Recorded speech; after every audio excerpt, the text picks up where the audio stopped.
perlu saya sampaikan, sanad ini harus muttasil. Sehingga kita tahu bahkan cara tidur Rasulullah itu miring kemana, ala jambihil aiman, kemudian madhab kiblat.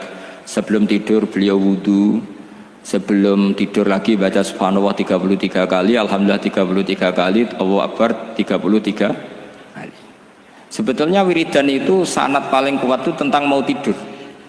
Meskipun ada riwayat dibaca setelah apa? Sholat.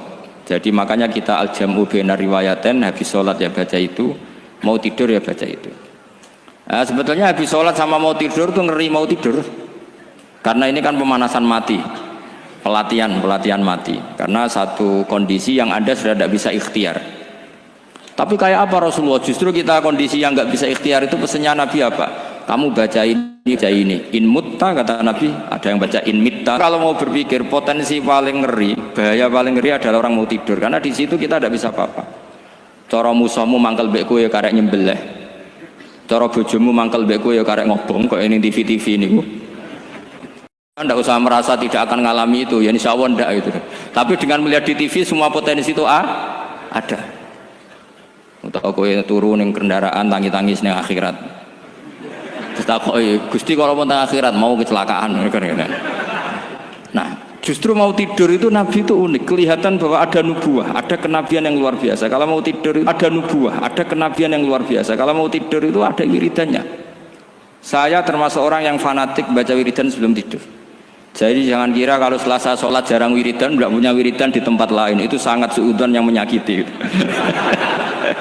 Saya punya cara sendiri untuk ingat Allah, itu terutama mau tidur. Sampai istri saya itu protes, Gus nak bersolat tahu mau nyekel tasbih abdi tidur. Saya itu punya tasbih lupa jumlahnya, semuanya di kamar tidur. Ini sekaligus ijazah, entah pamer kebaikan tidak tahu saya, pokoknya sudahlah husnudzon saja. Suudzonu iblis. Karena mau tidur saya pikir kalau tahu-tahu saya bangun terus ketemu mungkar nakir terus kayak apa. Sehingga Rasulullah itu ngajari kita luar biasa. Bismika wa du'tu jambi wa bismika arfa'u. Kalau mau tidur doa populernya apa? Bismika Allahumma ahya bismika amut. Hafalnya gitu dok. Saya hafal banyak. Allahumma rabbas samawati sab'i wa rabbal arsyil azim rabbuna wa rabbu kulli syai' falikal habbi wan nawa. Allahumma antal awalu falaysa qablaka syai' wa antal akhiru falaysa ba'daka syai' wa antal dhahiru falaysa fawqaka syai' wa antal batinu falaysa dunaka. So, itu tak baca sampai tidur. Saking kadang takutnya sama Allah, akhirnya nggak bisa tidur. Kadang sampai setengah 4 apa terus tidur baru setengah jam terus subuh. Jadi kalau melihat tren itu kayaknya saya bakat wali gitu. Kalau trennya seperti itu terus. Tapi sayangnya tren seperti itu jarang warset, makanya terus tidak jadi wali-wali gitu. Tapi saya ingatkan ke jenengan, sanad-sanad seperti ini tuh yang mungkin Anda lupa. Anda hanya ingat sanad misalnya ya Mu'ad inni uhibbuka faqul dubura kulli sholatin atau fala tad'anna dubura kulli sholatin Allahumma inni ala dzikrika wa syukrika. Kamu lupa bahwa saat paling krusial dalam hidup Anda itu tidur. Sehingga disebut wa min ayatihi manamukum billaili wan. Itu dari segi krusial gawat darurat, setiap saat Anda bisa mati. Belum urgensinya tidur untuk melawan maksiat. Itu kalau kamu hidup di kota Demak atau kota Semarang, genera kepikiran niklap atau wong ayu-ayu seneng terminal ning gone dalan-dalan, itu satu-satunya cara itu hanya tidur.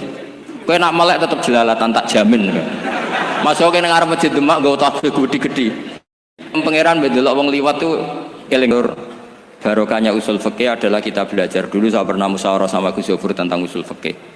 Usul fikih itu ada makalah mubah itu tidak ada. Sebagian ulama berpendapat mubah itu tidak ada.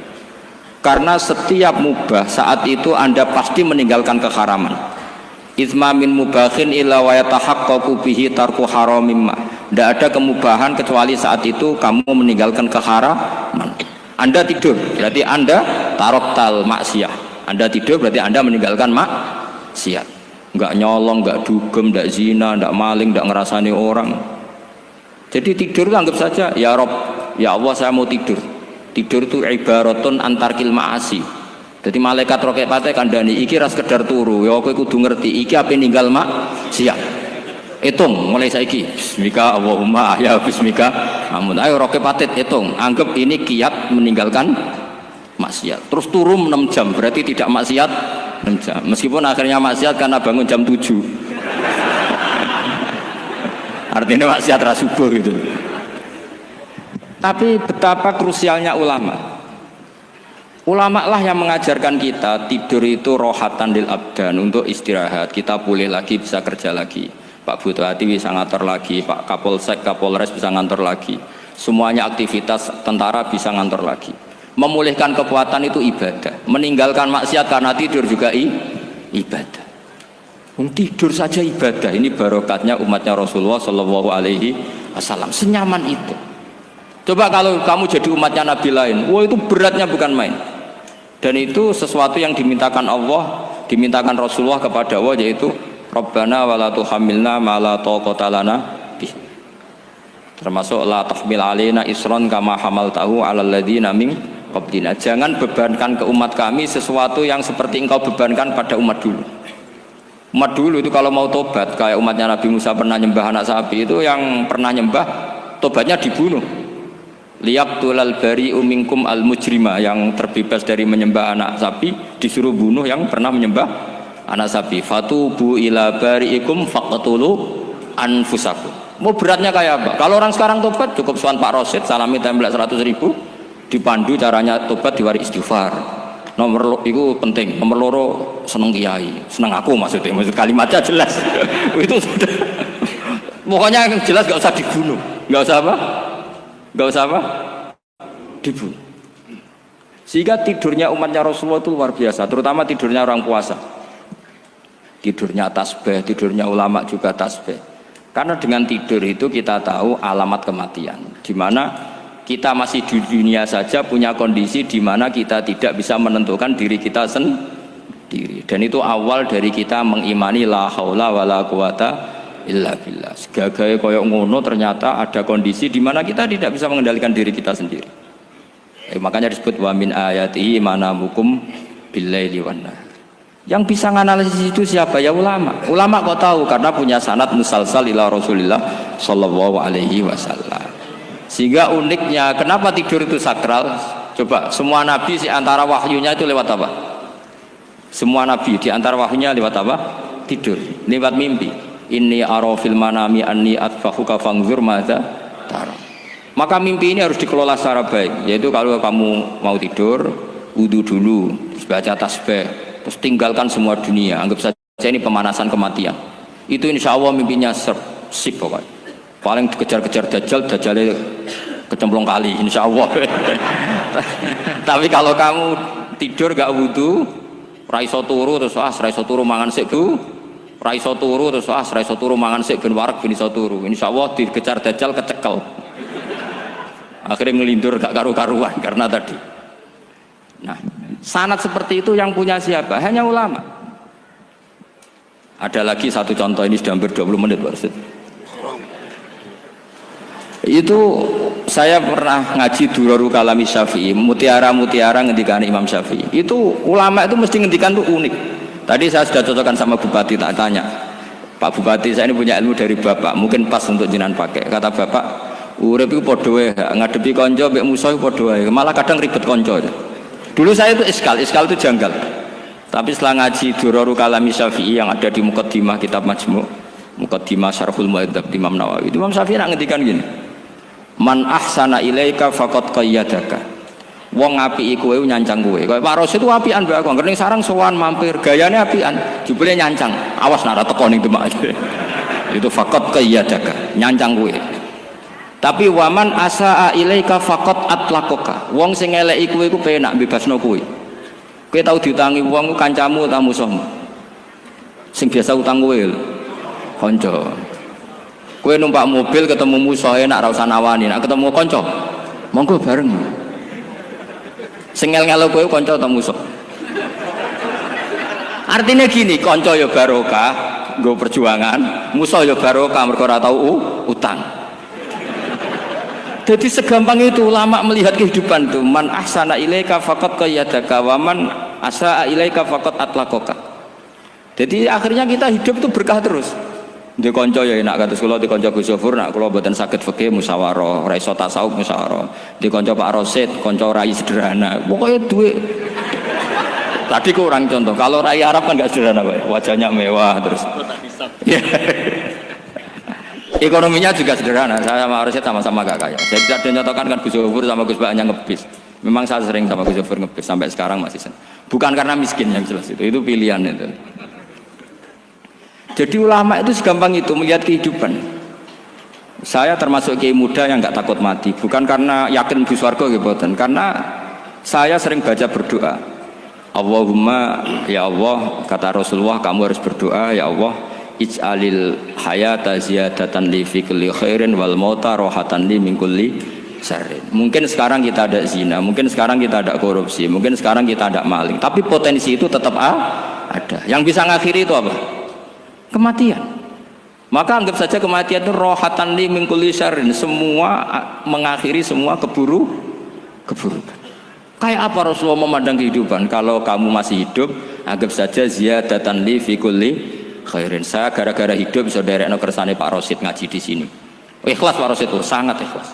Saudaranya senior kula dipaksa nggih gelem, diintimidasi nggih gelem. Wah itu barokah. Nanti setelah saya mau mati, pikiran saya juga akan ridho-ridho saja. Ya Allah, ini akhir dari segala potensi keburukan saya. Sehingga kiai NU, kiai alim itu ana bajingan tukang ngemel wong kok mati. Saya nggih Pak niki saya. Tanggane ra ono sing gelem muni saya. Kiai ini maksud, ayo Pak muni saya Pak.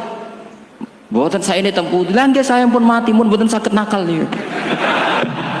Lha jenenge rohatan li min kulli syarrin. Kalau mayit ya rohatan lahu min kulli syarrin. Kayak apa sanad kita ke Rasulullah kabeh itu dimana jadi ibadah.